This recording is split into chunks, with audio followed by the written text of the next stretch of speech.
शेतकरी मित्रांनो नमस्कार. मी डी व्ही पुंड कृषी पर्यवेक्षक, महाराष्ट्र शासन कृषी विभाग, तालुका वैजापूर, जिल्हा छत्रपती संभाजीनगर.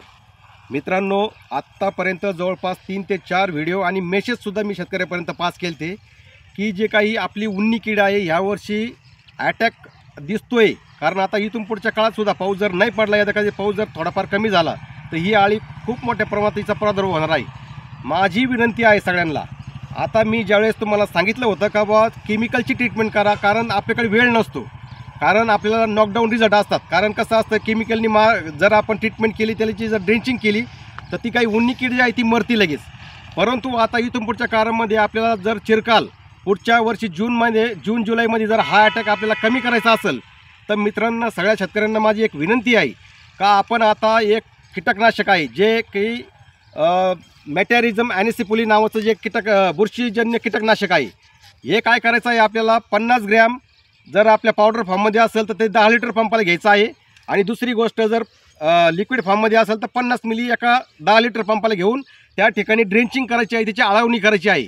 आणि काय होईल त्या बुरशीने काय होईल, ते बुरशीजन्य कीटकनाशक असल्याने ती आळीला काय करते, खाऊन टाकते ती बुरशी आणि ती आळी तिथंच डॅमेज होऊन मरून जाते. आणि पुढच्या वर्षी जून जुलैमध्ये ही कीड तुम्हाला सापडणारसुद्धा नाही, कारण याचे भुंगेरे जे असतात जून जुलैमध्ये येतात.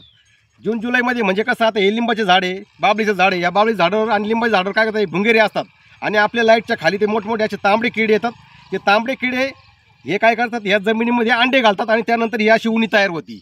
म्हणून माझी आता जिथं जिथं प्रॉब्लेम असेल, भुईमुगाच्या असेल, काही जवळून पाहा तुम्ही. आता ही आता ही उन्ही पहा, हे झाडसुद्धा आता पहा बसलं पूर्णपणे.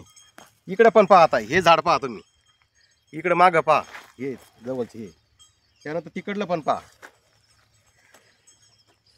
मित्रांनो माझी एक विनंती आहे, आता तुम्हाला फक्त याचा जीवनक्रम समजून घेणं गरजेचं आहे. याचा जीवनक्रम कसा आहे माहिती आहे का, ही काय करता असतो, याचा भुंगा असतो तो काय करता असतो जमिनीमध्ये जून जुलैमध्ये काय होतं असतं, हे भुंगे काय करतात बाहेर येतात लिंबाच्या झाडावरून आणि हे काय करतात आपल्या घरापाशी लाईटला असेल तिथं त्या ठिकाणी भुंगेरे गोळा होतात आणि ते काय करतात अंडी घालतात.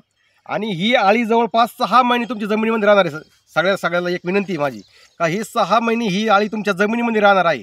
त्यानंतर कोशामध्ये जाणार आहे, कोशामधून पुन्हा भुंगे होणार आहे आणि भुंगे पुन्हा अंडी घालणार आहे. आणि जवळपास तुमचा 1 वर्षाचा कालावधी 9 ते 10 महिन्यापर्यंत ही किडीचा जीवनक्रम आहे. म्हणून माझी विनंती आहे सगळ्यांनी आता सध्या जागृत व्हा. आता खूप विनंत्या केल्या, सगळं केलं, माझ्या खात्याच्या वतीने मला जेवढं काम करायचं मी जेवढं तळमळीने सांगायचं तेवढा प्रयत्न केला. पण आता जर आपण ॲक्शन नाही घेतली तर मला वाटतं पुढच्या वर्षी खूप मोठा आपल्याला त्रास होऊ शकतो. एवढंच मी या ठिकाणी विनंती करतो. धन्यवाद.